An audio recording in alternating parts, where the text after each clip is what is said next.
Sementara itu pemirsa, testing dan pelacakan memang jadi kunci untuk menekan penyebaran COVID-19. Kini ada inovasi yang pendeteksi COVID-19 dengan menggunakan sampel air liur atau saliva based testing. Metode ini diklaim tidak sakit dan akurasinya mencapai angka 90%.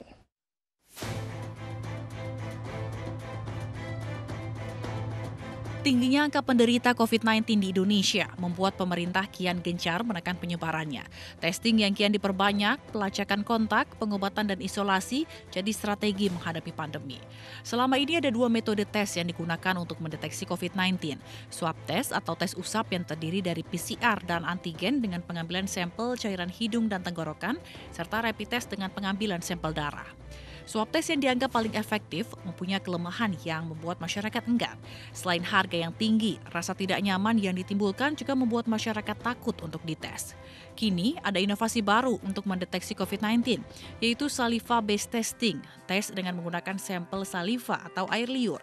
Cara ini diklaim tanpa sakit dan rasa tak nyaman.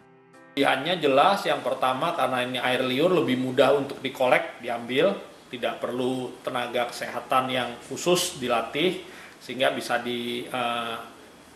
dipakai di banyak tempat tanpa perlu ada tenaga khusus.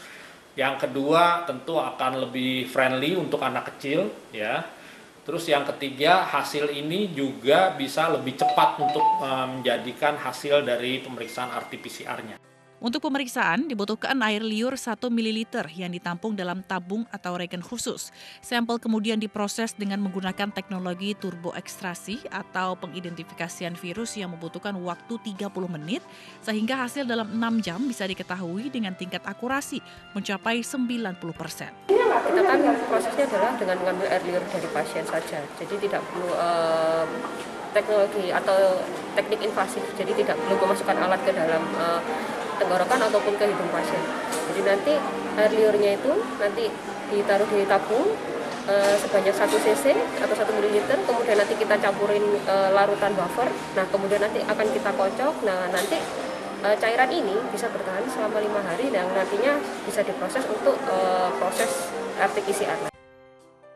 Saat ini, metode ini tengah menunggu registrasi dari Kementerian Kesehatan Indonesia dan rencananya akan diterapkan di awal tahun 2021. Dari Surabaya, Jawa Timur, Tim Liputan iNews melaporkan.